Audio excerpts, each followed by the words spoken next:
Hello everyone. तो चलिए बच्चों आगे के अपने फर्दर टॉपिक्स को स्टार्ट करते हैं।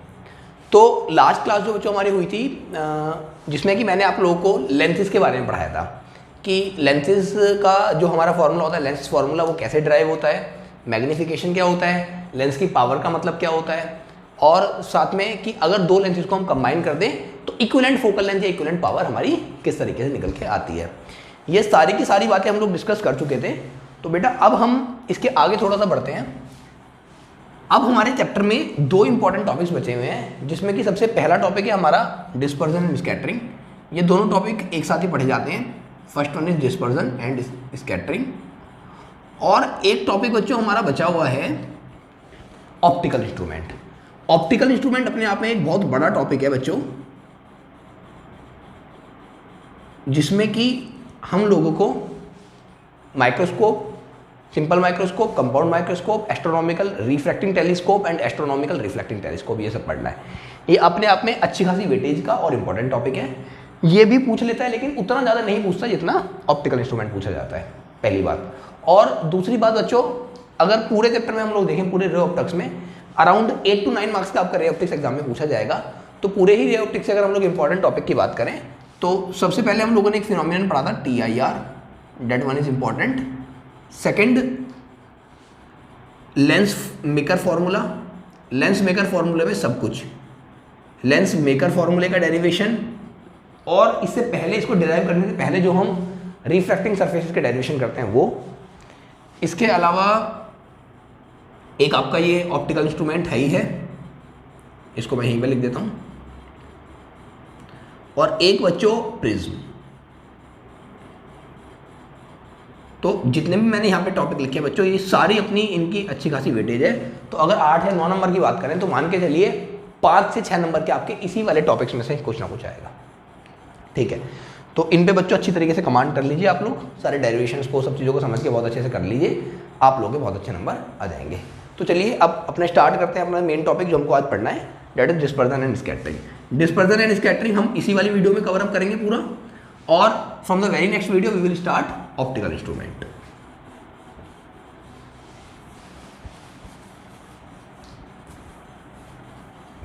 देखिए एक बार ध्यान से, अगर मैं आप लोगों से डिस्पर्जन की बात करूं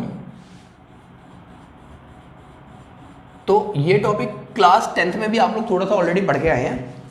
तो वहीं से हम लोग डेफिनेशन को देखते हैं कि अगर हम एक प्रिज्म के ऊपर व्हाइट लाइट को इंसिडेंट करा दें, तो प्रिज्म के ऊपर व्हाइट लाइट को इंसिडेंट करा देने की वजह से जो व्हाइट लाइट होती है वो अपने 7 कॉन्स्टिट्यूएंट कलर्स में ब्रेक हो जाती है, और इसी फिनोमिनन को हम लोगों ने बोला था dispersion.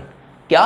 It is the phenomenon of splitting up of white light into its constituent colour when passed through a prism.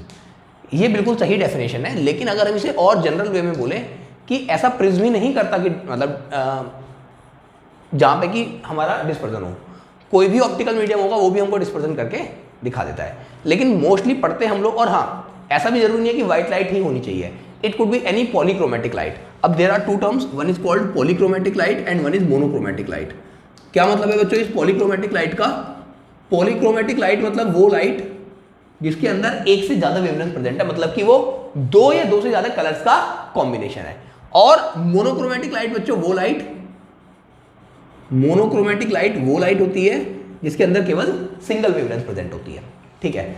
तो अगर हम किसी पॉलीक्रोमेटिक लाइट को पास कर दें किसी प्रिज्म से या किसी भी डिस्पर्सिव मीडियम से या फिर किसी भी ऑप्टिकल मीडियम से, तो वो अपने 7 रंगों में या जितने भी कांस्टेंट कलर से वो बनी हुई है उसमें ब्रेक हो जाती है, ठीक है जी। बट अगेन जो मैं डेफिनेशन लिख रहा हूं वो मैं केवल प्रिज्म के रेफरेंस में लिख रहा हूं कि हम लोग व्हाइट लाइट को या किसी भी पॉलीक्रोमेटिक लाइट को किससे पास करेंगे? प्रिज्म से। तो यहां पे मैं मेंशन कर देता हूं, it is splitting of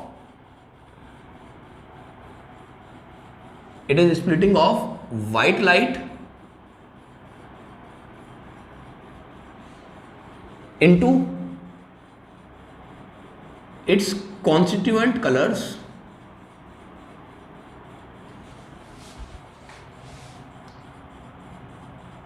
when passed through a prism।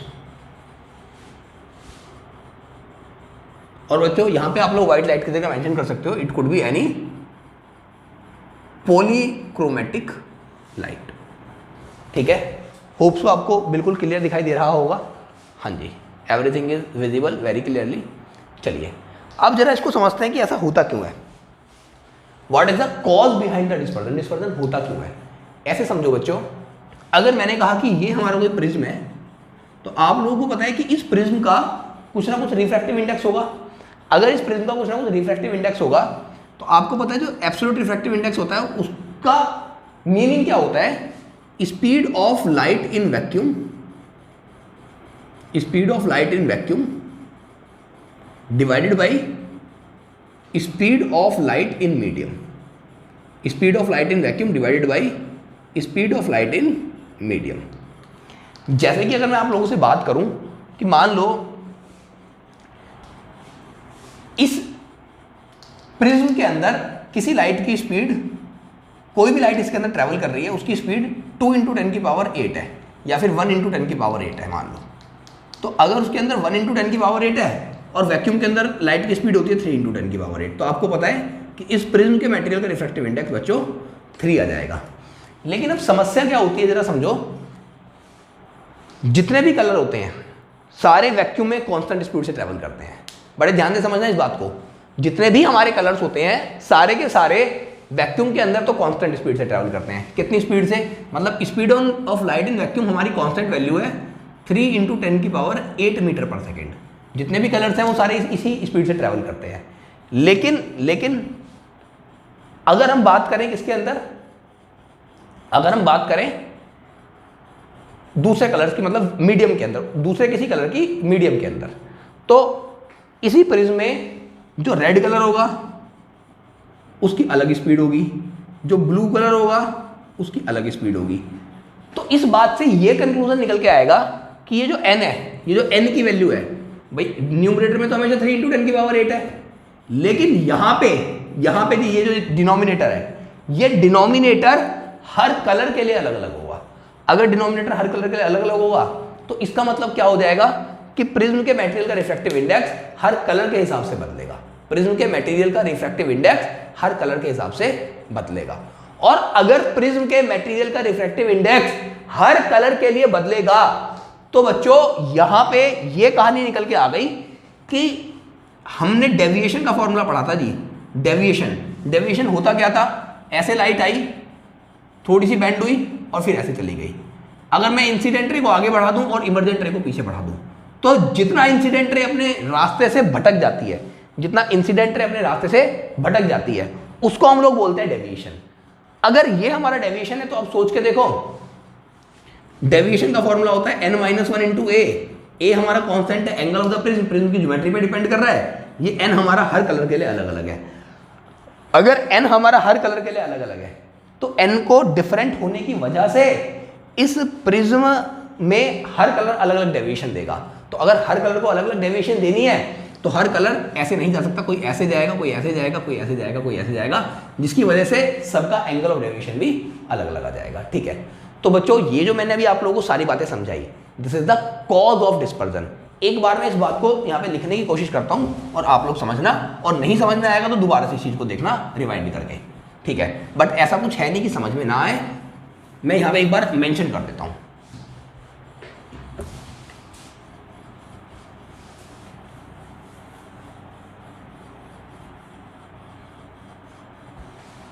देखिए जरा, अगर कॉज ऑफ डिस्पर्जन की हम लोग बात करें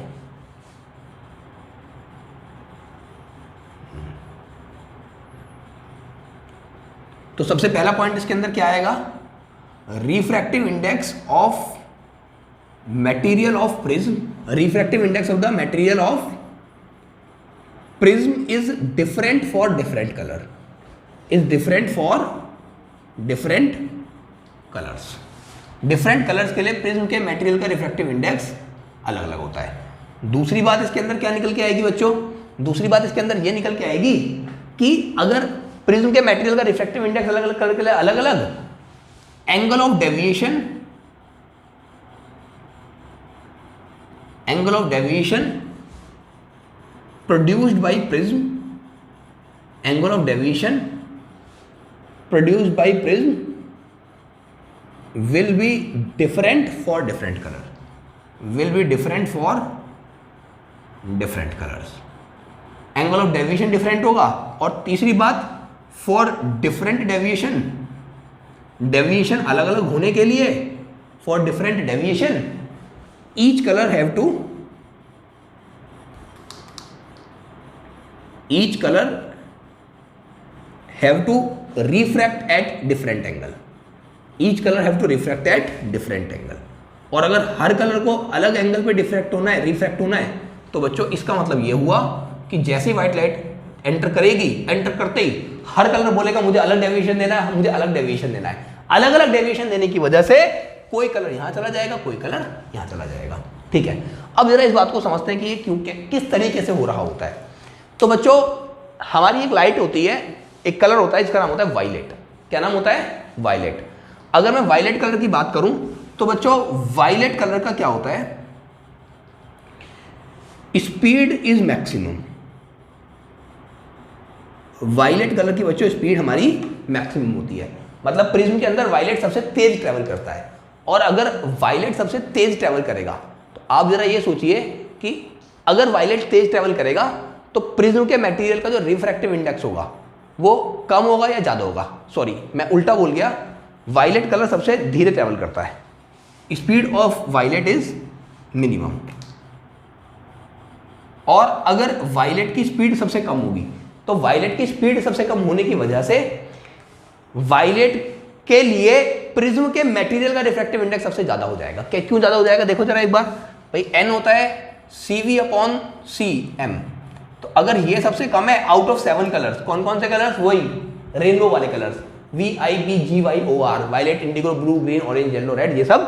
तो अगर स्पीड सबसे कम है तो रिफ्रैक्टिव इंडेक्स प्रिज्म के मटेरियल का सबसे ज्यादा, और अगर प्रिज्म के मटेरियल का रिफ्रैक्टिव इंडेक्स सबसे ज्यादा वायलेट कलर के लिए, तो बच्चों ये जो हमारा डेल्टा का फॉर्मूला होता है n-1 × a, अगर n सबसे ज्यादा होगा तो डेल्टा भी सबसे ज्यादा होगा। मतलब कि वायलेट हमारा सबसे ज्यादा डेविएशन दिखाएगा, और वायलेट सबसे ज्यादा डेविएशन दिखाएगा तो सबसे ज्यादा बेंडिंग करेगा, सबसे ज्यादा बेंडिंग करेगा इसलिए सबसे नीचे दिखाई देगा। तो वायलेट हमें सबसे नीचे दिखाई देता है। और इसका जस्ट अपोजिट बिल्कुल लास्ट वाला कलर की बात करें, रेड, तो रेड की बच्चों स्पीड हमारी मैक्सिमम होती है। स्पीड हमारी मैक्सिमम होने की वजह से n हमारा मिनिमम होता है। वायलेट की स्पीड मिनिमम होती है, n मैक्सिमम होता है। और रेड कलर का स्पीड मैक्सिमम होती है और n मिनिमम होता है। तो ये सबसे कम बेंड करेगा, सबसे ऊपर दिखाई देगा यहाँ पे रेड। इसके बीच में हमारे बाकी के सारे कलर्स हमको दिख जाएंगे। तो होप सो अभी आप लोगों को बहुत अच्छे तरीके से बात समझ में आ गई होगी कि रेड कलर के लिए क्या होता है और वायलेट कलर के लिए क्या होता है। ठीक है बच्चों, 1 मिनट में जल्दी से इसको कॉपी करिए। ज़्यादा टाइम आप लोगों को नहीं लेना, बस 1 मिनट के अंदर प्लीज इसको पूरा करिए फास्ट।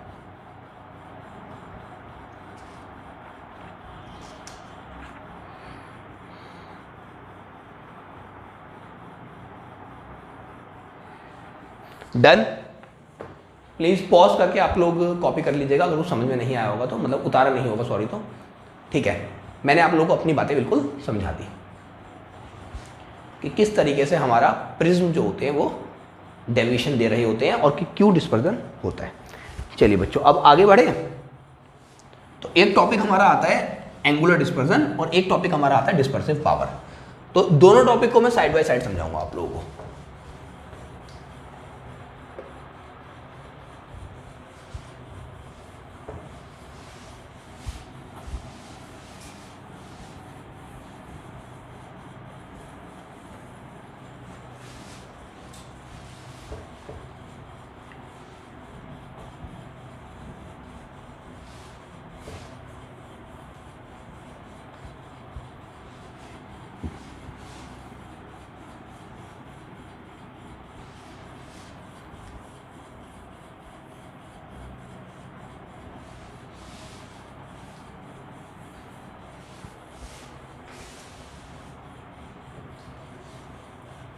चलो बच्चों देखिए, एक जगह मैं इसको पार्टीशन कर देता हूँ इधर मैं समझाऊंगा एंगुलर डिस्पर्सन,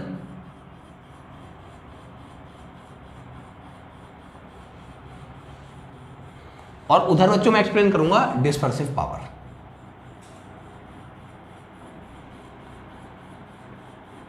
देखिए जरा, अगर एंगुलर डिस्पर्सन की हम लोग बात करें तो मान लीजिए ये हमारा कोई प्रिज्म है।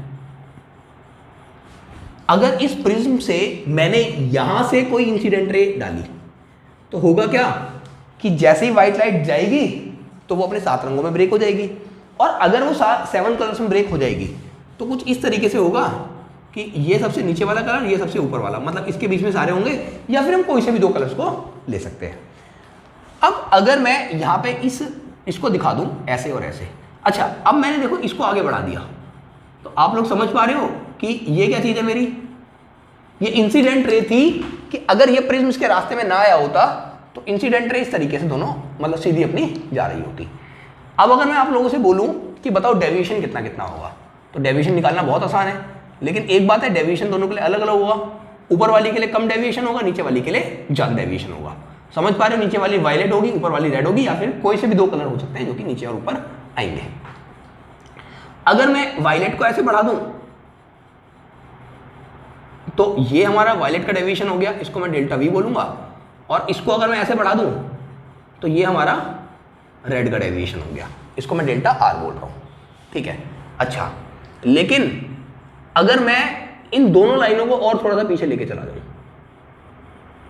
ये ऐसे, अब जरा ध्यान से देखो, ये हमारी वायलेट वाली लाइन थी, ये अपने रास्ते से इतना डेविएट हो गई, ये अपने रास्ते से इतना डेविएट हो गई, ठीक है जी। अब अगर मैं इस पूरे एंगल में से इस डेल्टा आर को सेपरेट कर दूं तो क्या आप इस बात को समझ पा रहे हैं कि ये वाला एंगल कितना निकल के आएगा। अगर मैं इसको बच्चों हम लोग थीटा बोलते हैं, एंगुलर डिस्पर्सन को हम लोग डिनोट करते हैं थीटा से, मैं यहां पे भी लिख देता हूं।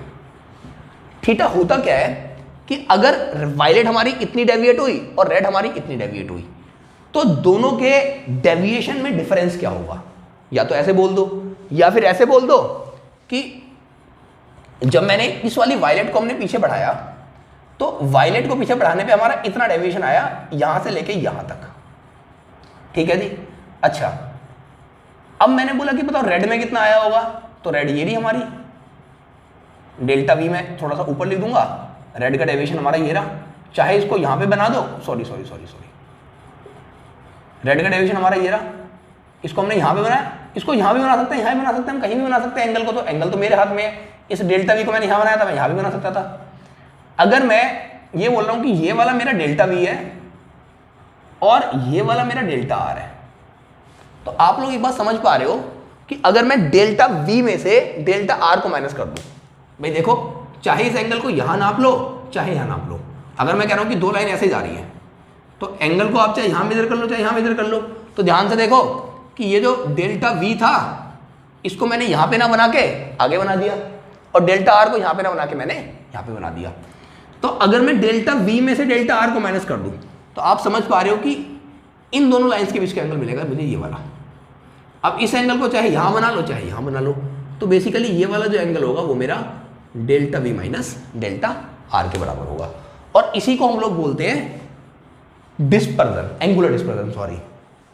सिंपल सी बात, एंगुलर डिस्पर्जन को हम 2 तरीके से डिफाइन कर सकते हैं।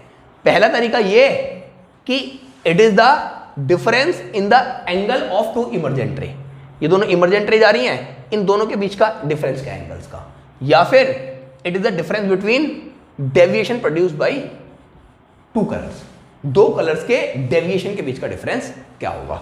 मतलब कि एंगुलर डिस्पर्सन डेल्टा मेरा हो जाएगा, थीटा मेरा हो जाएगा delta V minus delta are, चाहे यहां नाप लो ये रहा मेरा थीटा, चाहे इसको यहां लेके चले जाओ कि अगर मैं डेल्टा वी में से डेल्टा आर को सेपरेट कर दूं तो मेरा इतना सा एंगल आएगा। यहां पे जब मैंने डेल्टा वी डेल्टा आर बनाए थे तो अगर मैं यहीं पे मार्क करता तो थोड़ा सा आपको कंफ्यूजन होता कि ये बीच वाला एंगल कैसे आ गया, तो अब समझ में आ गया कि जब मैंने आगे बना दिए डेल्टा वी यहां से यहां तक का, डेल्टा आर यहां से यहां तक का, तो दोनों के बीच का एंगल चाहे यहां पे मेजर कर लो चाहे यहां पे, वो बराबर होगा। अब आप लोग जरा मुझे बताइए कि डेल्टा वी की वैल्यू क्या होगी। तो बच्चों आप लोगों को पता है कि प्रिज्म के मटेरियल का रिफ्रैक्टिव इंडेक्स अलग अलग होता है, और इन जनरल जो हमारा डेल्टा का फॉर्मूला होता है वो होता है n-1 × a।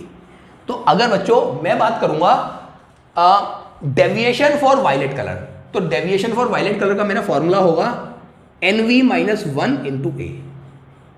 ये तो वायलेट का डेविएशन हो गया, बीच में माइनस का साइन लगाया, डेल्टा आर का होगा NR माइनस 1 इंटू ए। इसको अगर हम लोग सॉल्व करने की कोशिश करें तो हमारा निकल के आएगा NV माइनस ए, इसमें से अगर हम लोग कॉमन ले लेंगे तो ये बचेगा NV minus 1 minus NR plus 1, और ए हमारा बाहर आ जाएगा। करके देख लेना आप लोग, प्लस माइनस यही आंसर आएगा। इसमें माइनस से प्लस कट जाएगा तो ये आ जाएगा NV माइनस NR इंटू ए। तो this is the formula for angular dispersion. बच्चों कुछ कट तो नहीं हो रहा? नहीं, पूरा दिखाई दे रहा है। Theta will be equal to NV minus NR into A. और it is not hard and fast कि आप लोग वायलेट और रेड के लिए ही निकाल रहे हो, आप इसको किसी भी चीज के लिए निकाल सकते हो, किसी भी दो कलर्स के लिए। ओके, बस एक कलर का डेविएशन ज्यादा होना चाहिए, दूसरे कलर का डेविएशन कम होना चाहिए। ठीक है, तो ये तो हमारा हो गया बच्चों एंगुलर डिस्पर्जन की बात। अब अगर हम लोग बात करें डिस्पर्सिव पावर की, तो ये डिस्पर्सिव पावर क्या होता है देखो जरा।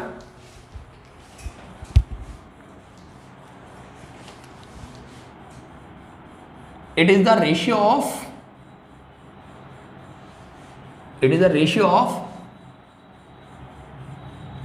angular dispersion. It is the ratio of angular dispersion for any two colors. It is the ratio of angular dispersion for any two colors to the deviation produced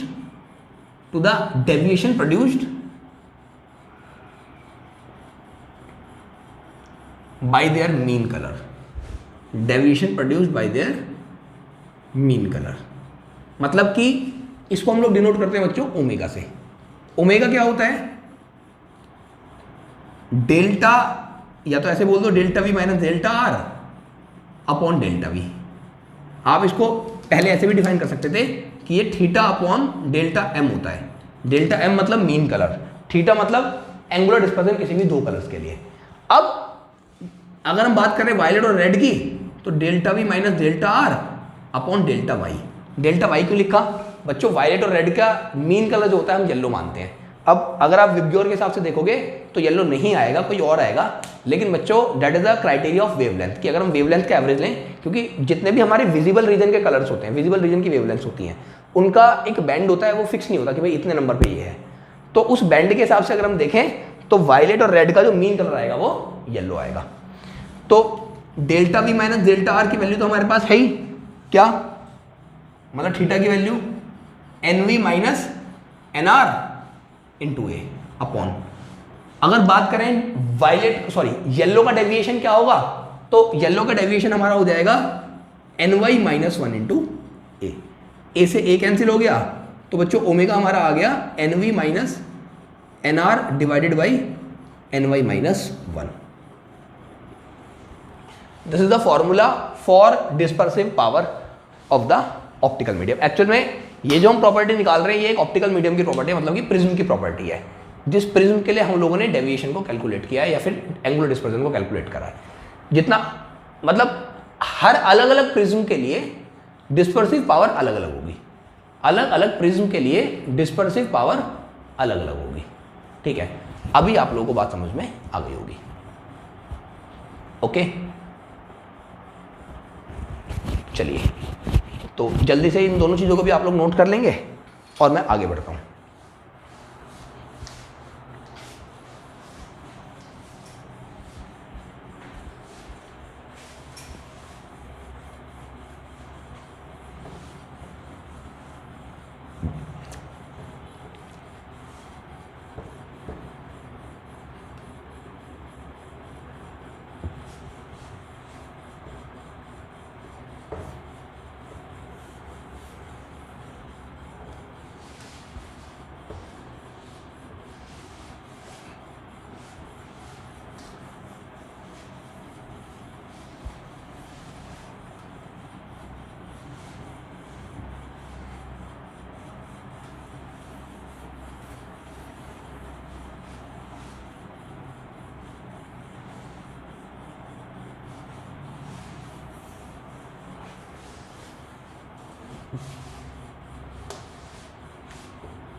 चलिए बच्चों आगे बढ़ते हैं।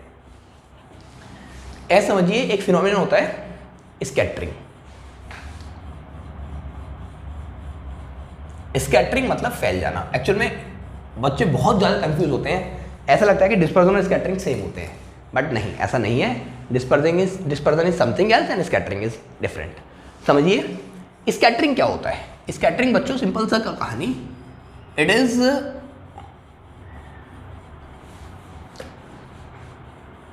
absorption of light, it is absorption of light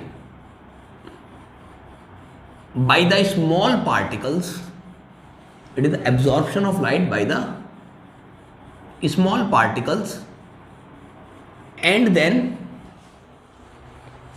it is the absorption of light by the small particles and then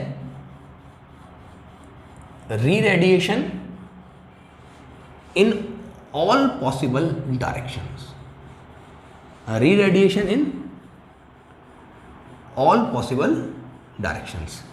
क्या मतलब है बच्चों इस बात का, जरा समझेंगे एक बार।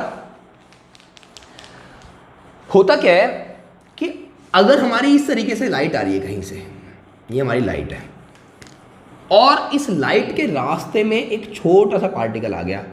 अभी मैं दिख रहा है आपको, मैंने बहुत बड़ा सा पार्टिकल बनाया है, लेकिन ये पार्टिकल बहुत छोटा सा है। अगर लाइट के रास्ते में एक छोटा सा पार्टिकल बच्चों आ गया, तो ये पार्टिकल क्या करेगा, इस लाइट को एब्जॉर्ब कर लेगा, और लाइट को एब्जॉर्ब करके फिर सारी पॉसिबल डायरेक्शंस में स्प्रेड कर देगा। तो ऐसा लगेगा लाइट आ तो एक ही रास्ते से रही थी, लेकिन वो सारी पॉसिबल डायरेक्शंस में फैल गई। लेकिन लाइट फैलती केवल तभी है जब उसके रास्ते में कोई छोटा सा पार्टिकल आए, वो पार्टिकल उस लाइट को एब्जॉर्ब कर ले, और एब्जॉर्ब करने के बाद फिर उसे चारों डायरेक्शंस में स्प्रेड कर देता है। तो ऐसा लगेगा कि ये वाला रंग जो लाइट का था वो पूरी तरफ बिखर गया। ठीक है जी, ये हमारा स्कैटरिंग होता है।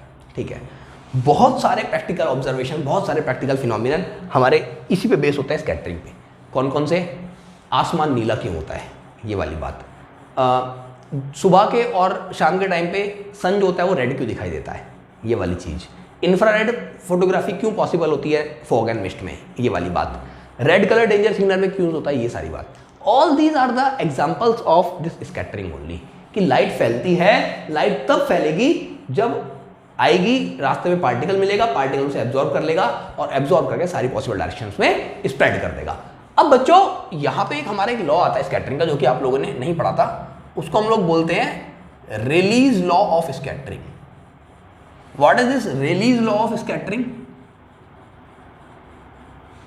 रेलीज लॉ बच्चों ये कहता है, रेलीज लॉ ये कहता है कि वो लाइट, मतलब सारी लाइट स्कैटर होती हैं, लेकिन जो इंटेंसिटी ऑफ स्कैटरिंग होती है, जो इंटेंसिटी ऑफ स्कैटरिंग होती है वो सबसे ज़्यादा उस कलर की होती है जिस कलर की वेवलेंथ सबसे कम होती है। अगर हम लाइट को वेव मान रहे हैं, वैसे इस चैप्टर का नाम रे ऑप्टिक्स है, लेकिन यहाँ पे इस टॉपिक को पढ़ने के लिए हम मान रहे हैं कि लाइट रे की फॉर्म में ट्रैवल नहीं कर रही, rather the light is travelling in the form of wave.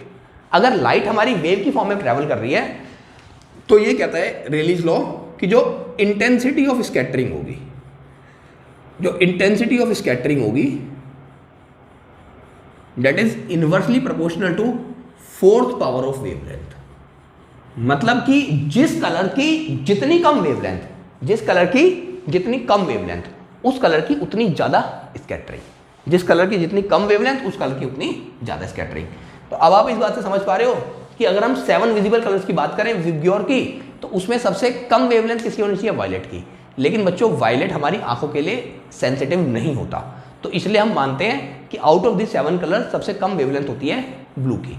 अगर सबसे कम वेवलेंथ बच्चे ब्लू की होती है, तो अब आप बताओ कि ब्लू की वेवलेंथ सबसे कम और ब्लू की स्कैटरिंग सबसे ज़्यादा। ठीक है, तो ब्लू कलर सबसे ज़्यादा स्कैटर होता है। और अगर मैं बात करूँ लास्ट वाले कलर की रेड, तो रेड कलर की वेवलेंथ सबसे ज़्यादा और स्कैटरिंग सबसे कम, तो रेड कलर सबसे कम स्कैटर होता है। लिख सकते हो lambda blue is minimum, scattering is maximum, scattering is maximum, and lambda red is, red colour की वेवलेंथ सबसे ज़्यादा और इसकी स्कैटरिंग सबसे कम। Scattering is minimum. ठीक है बच्चों, अब आगे बढ़ें थोड़ा सा, तो इसके क्या क्या एप्लीकेशन होते हैं।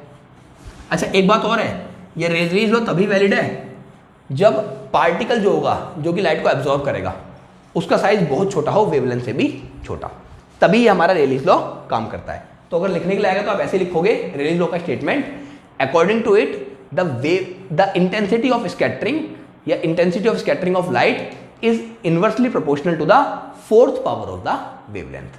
ठीक है, चलिए अब एग्जाम्पल्स कहाँ कहाँ काम करता है। तो सबसे पहला तो बच्चों मैंने बताया था blue colour of sky, blue colour of the sky. Sky नीला, आसमान नीला इसीलिए दिखाई देता है स्कैटरिंग की वजह से। सोचो जरा, दोपहर के टाइम में सन है, सन से व्हाइट लाइट आ रही है, ये जो पूरा हमारा एटमॉस्फेयर है इसके अंदर पार्टिकल्स ही पार्टिकल्स है, ये पार्टिकल्स उसको एब्जॉर्ब कर लेंगे और एब्जॉर्ब करके रीरेडिएट करेंगे। अब जब वो पार्टिकल एब्जॉर्ब करके रीरेडिएट करेंगे तो सबसे ज़्यादा रीरेडिएट उस कलर को करेंगे जिसकी वेवलेंथ सबसे कम होगी। तो इसलिए सारे में नीला नीला स्कैटरिंग हो जाती है, इसलिए हमें पूरा आसमान नीला दिखाई पड़ता है। दूसरी बात red colour is used in danger signal. Red is used in danger. सोचिए जरा, रेड कलर हमारा डेंजर सिग्नल्स में क्यों यूज होता है बच्चों? रेड कलर हमारा डेंजर सिग्नल्स में इसलिए यूज होता है क्योंकि रेड कलर हमारा डेंजर सिग्नल में इसलिए यूज होता है क्योंकि रेड कलर की स्कैटरिंग सबसे कम होती है। दूर से रेड कलर जला हुआ है, दोपहर का टाइम हो चाहे रात का टाइम हो, जब वो वहां से चल के आपकी आईज तक आ रहा होगा तो उसकी स्कैटरिंग बिल्कुल भी नहीं हुई होगी। अगर स्कैटरिंग बिल्कुल भी नहीं हुई होगी तो इसलिए दूर से कोई बहुत दूर भी अगर रेड है, एम्बुलेंस में, कार्स के पीछे, बाइक के पीछे, सब जगह रेड ही लगा होता है, इसलिए जिससे कि दूर से ही पता लग जाए कि कोई प्रॉब्लम है और हमको आराम से चलना है। ठीक है, अगर ब्लू कलर लगा होता तो पता लग रहा है ब्लू कलर जलेगा और आपकी आइज तक पहुंच ही नहीं पाएगा, रास्ते में आते आते स्कैटर हो जाएगा, इसलिए ब्लू कलर यूज नहीं होता। ठीक है, और अगर मानो कि ये हमारे अर्थ है, इस तरीके से गोल है और मैं यहाँ पे खड़ा हूँ, सुबह के टाइम पे और शाम के टाइम पे हमें सन जो होता है वो रेड दिखाई देता है। तो आपको पता है कि सन का मोशन इस तरीके का होता है, ऐसे ऐसे ऐसे ऐसे जाता है और ऐसे आ जाता है। तो बच्चों सुबह के और शाम के टाइम पे सन हमारे बहुत दूर होता है। सुबह के और शाम के टाइम पे सन होराइजन पे जब होता है तो हमसे बहुत दूर होता है, और बिल्कुल दोपहर के 12 बजे सन हमारे बिल्कुल हेड के ऊपर होता है, सबसे पास होता है। तो अगर सन हमारे बहुत दूर है तो वहां से चल के जब सन हमारे पास तक आएगा, एक चीज तो ये होती है कि स्कैटरिंग उतनी ज्यादा होती है जितनी कम वेवलेंथ होती है। दूसरी बात बच्चों ये भी होती है कि जितनी ज्यादा लाइट ट्रैवल करती रहेगी, रास्ते में पार्टिकल्स आते रहेंगे, और अगर रास्ते में पार्टिकल्स आते रहेंगे तो स्कैटरिंग का अमाउंट बढ़ता रहेगा। तो जब लाइट सुबह के और शाम के टाइम पे मेरी आइज तक आ रही होती है बहुत दूर से ट्रैवल करके, तो लंबा डिस्टेंस ट्रैवल करने में बहुत सारे कलर स्कैटर हो चुके होते हैं, और लास्ट में सबसे कौन सा कलर बचता है? रेड। तो इस वजह से सुबह और शाम के टाइम पे हमें कौन सा कलर दिखाई देता है? रेडिश सन दिखाई देता है। आसपास का येलोइश, रेडिश, ऑरेंज, ये सारे ज़्यादा वेवलेंथ वाले कलर हैं, सुबह के और शाम के टाइम पे हमको ये दिखाई देते हैं। और अगर हम लोग बात करें दोपहर के 12 बजे की, तो सन हमारे बिल्कुल ओवरहेड होता है इस तरीके से, सबसे कम डिस्टेंस ट्रैवल करके आता है। कभी नोटिस करना, दोपहर के 12 बजे सन हमको व्हाइट नजर आएगा। व्हाइट क्यों नजर आएगा दोपहर के 12 बजे सन हमको? क्योंकि बच्चों सन हमारे बिल्कुल ओवरहेड होगा, और अगर सन हमारे बिल्कुल ओवरहेड होगा तो वो बहुत कम डिस्टेंस ट्रैवल करेगा। कम डिस्टेंस ट्रैवल करने की वजह से स्कैटरिंग हो ही नहीं पाएगी, और स्कैटरिंग हो ही नहीं पाएगी तो इसलिए हमें जो सा उसका ओरिजिनल कलर है वही दिखाई देगा, डेट इज व्हाइट। तो होप सो सारी बात समझ में आ गई होगी कि स्कैटरिंग क्या होती है, स्कैटरिंग कैसे होती है, क्या स्कैटरिंग का लॉ होता है, एंड ऑल। ओके, चलिए बच्चों अब थोड़ी सी अगर हम लोग आगे की बात करें, एक एग्जांपल इसका और है, infrared photography is possible in fog and mist. बच्चों इंफ्रारेड वेव से जो फोटोग्राफी होती है, इंफ्रारेड वेव भी हमारी विजिबल के बाद ही आती हैं और रेड के बाद आती है, मतलब उसकी वेवलेंथ भी ज़्यादा ही होती है इंफ्रारेड वेव्स की भी। अगर इंफ्रारेड वेव्स की भी वेवलेंथ ज़्यादा होती है लाइकवाइज रेड कलर, तो जब वो लाइट ट्रैवल करेगी तो रास्ते में अगर फॉग या फिर कुछ धुंध या कोहरा, कुछ भी पार्टिकल्स अगर आएंगे तो वो उसको स्कैटर नहीं कर पाएंगे। तो इस वजह से कोहरे के टाइम पर और अंधेरे के टाइम पे हम लोग इंफ्रारेड फोटोग्राफी को प्रेफर करते हैं। ठीक है, तो बस सबसे इंपॉर्टेंट वैसे इसके अंदर रेलीज लॉ है, डेफिनेशन आपको समझ में आई गई, रेलेज लॉ हो गया, ये इसके कुछ एग्जांपल्स हो गए। तो बच्चों ये हमारे दो टॉपिक खत्म हो गए, एक डिस्पर्सन और एक स्कैटरिंग। प्लीज इन दोनों टॉपिक्स को बहुत अच्छे से फिनिश करिए। इसके बाद नेक्स्ट हम मूव करेंगे अपने नेक्स्ट टॉपिक पे, दैट इज क्या, optical instrument, microscope and telescope. चलिए बाय बाय फॉर टुडे, मिलते हैं नेक्स्ट क्लास में।